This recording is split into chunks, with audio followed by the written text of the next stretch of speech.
Is it recording? First time I ever went was like Ian called FNS Friday Night Skate, and it would just be like all the local rollerbladers in the area would just get together and we would just go to different spots. It's just I didn't even like know anyone, but like you just meet like new people and like you're just all friends just because you rollerblade. Like yeah, I guess that's one of my favorite things about it.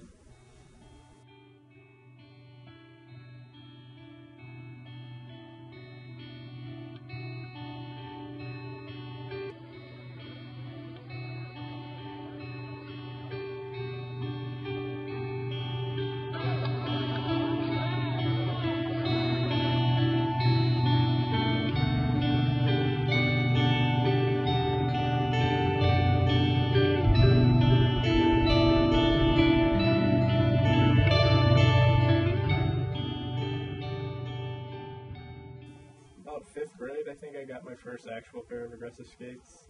So I was like 10, I think. Me and my brother, my older brother.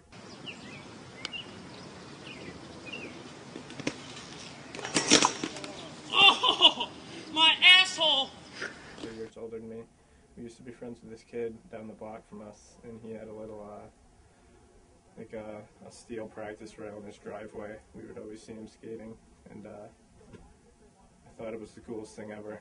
I first started, I was probably like in 6th grade. I was like my older cousin, which was actually friends with Ian's older brother, so he got into it too. And I was like, what is this sport that because I skateboarded like before that. I just saw this sport and I was like, sweet. And then I ended up buying some weird aggressive skates from like Meyer. They were like $80 or something, and like you couldn't even like take the frames off or anything, but I thought they were awesome.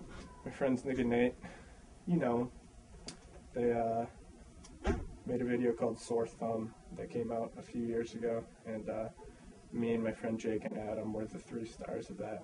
They both had full like 3-minute parts, and then I just had a lot of footage because they were like my best friends.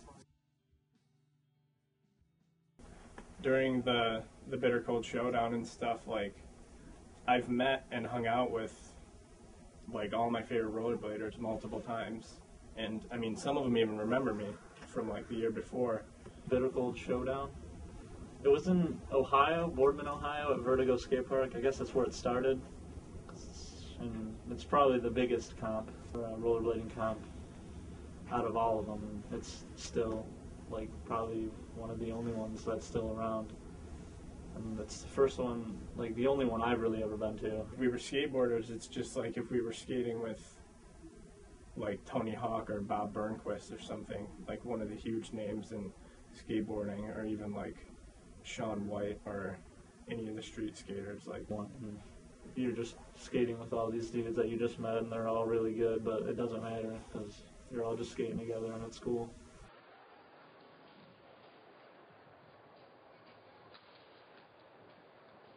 How'd that feel?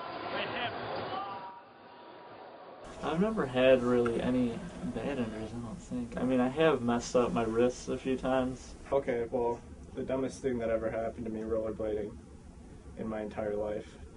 I called Corey here, sitting in the background, and I asked him if he wanted to skate. He told me he didn't want to because it was cold and windy. I didn't even know why I wanted to because it was really cold and windy.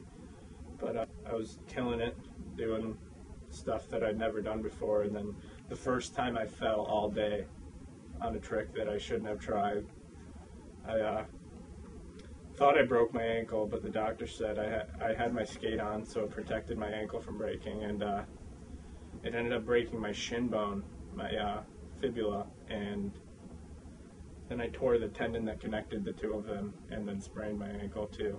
So that put me out of rollerblading for like 8 months probably, and I'm still not as good as I was before I fell. That happened on April Fool's Day, actually, 2008, I believe it was. I called a few people, and they thought I was lying because it was April Fool's Day. Now I'm gonna embarrass myself.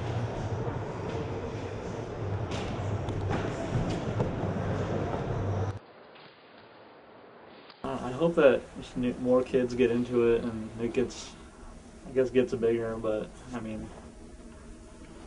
I guess I could just hope for that, but it sucks because the industry is like dying.